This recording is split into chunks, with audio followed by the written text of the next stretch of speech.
mynews.studio. Imagine a typical English farm, heavy clay soils, not much growing, and now, after years of leaving it alone, it's full of nightingales and wild storks. Is it really possible that doing less brings nature back? Today's date is 2026, February 13th. Let's rewind to the start. About 25 years ago, the Knepp Castle estate was struggling. The soil was worn out, intensive farming methods weren't delivering, and government subsidies were disappearing. Financially, things were getting tough. So, they made a radical move and just stopped farming.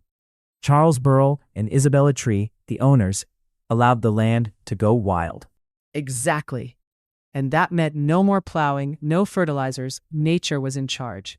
They took down internal fences, broke up drainage systems, and let water move naturally. Dead trees were left standing, and scrub and woodland started to come back on their own. But really, it was the animals that changed everything, wasn't it? They played a huge part. Instead of raising animals for meat or milk, they brought in animals to act like their wild ancestors. Longhorn cattle, Exmoor ponies, Tamworth pigs, and several types of deer. These animals just roamed freely, grazing and foraging as they liked. The pigs in particular, they'd dig up the soil. Did that actually have much impact? Yes, it did. When the pigs turned over the ground, rare plants started reappearing, which then supported turtle doves. Cattle and ponies kept the grassland open, and deer fed on the growing scrub. Later, beavers started making dams, which created wetlands. This constant stirring up of the land didn't just make things chaotic. It led to a much greater range of habitats. That, in turn, is what caused the surge in biodiversity. The figures really stand out. Breeding birds increased by over 900% since 2007. Nightingales, for example, went from just one territory in 2005 to 62 in 2025. Turtle doves, declining everywhere else in the UK, rose by 600%. Common whitethroat numbers jumped by 2,200%. And it's not just birds. The number of dragonflies grew by 871%, butterflies by over 100%. And more insects mean more food for birds and mammals. The number of invertebrate species rose from 567 in 2015 to 656 in 2025. Species with conservation status are up by 31% in just 5 years. So what used to be one crop across a whole farm is now one of the richest spots for biodiversity in the country. But let's talk money. A lot of people think rewilding is just for those who can afford to lose income. Was that the case at Knepp? Actually, no.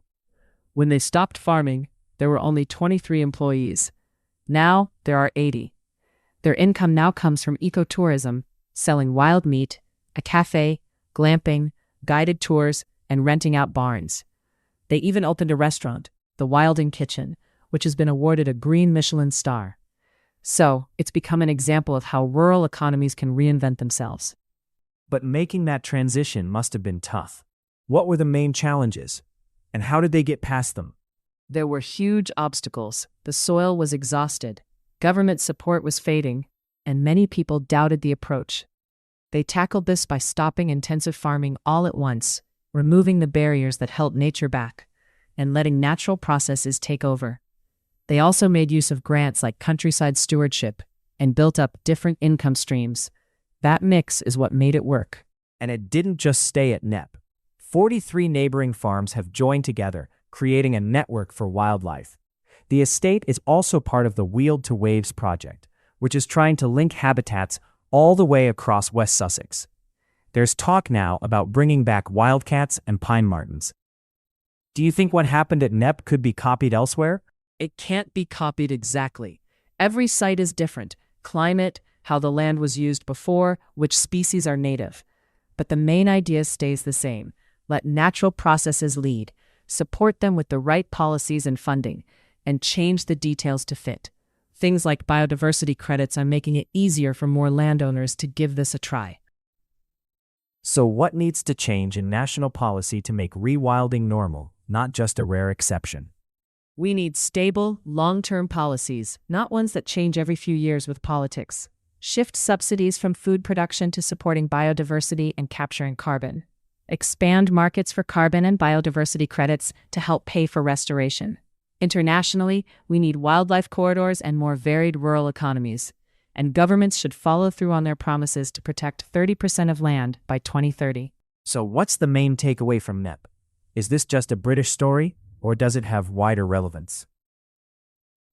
The big lesson is that large-scale restoration can work. Even on land people had given up on. It's not just for the rich. It could help struggling rural regions everywhere. But making it happen on a wider scale will need government support, creative funding, and a willingness to let nature lead. The question is whether others will move quickly enough to address biodiversity and climate challenges. Isabella Tree summed it up. Britain has promised to return 30% of land to nature by 2030.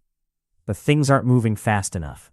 The Knepp story proves rewilding can deliver real results. So, a farm that was failing is now a haven for wildlife. There are more jobs, and the local economy is stronger. The question is, can this happen in other places? And will those in charge, governments, landowners, act on this evidence? Or will we miss the chance for change before it's too late? That's what we'll be watching. Thanks for joining us as we explore how letting nature lead is changing our landscape. Thanks for listening. This episode was brought to you by mynews.studio. Try it now for free.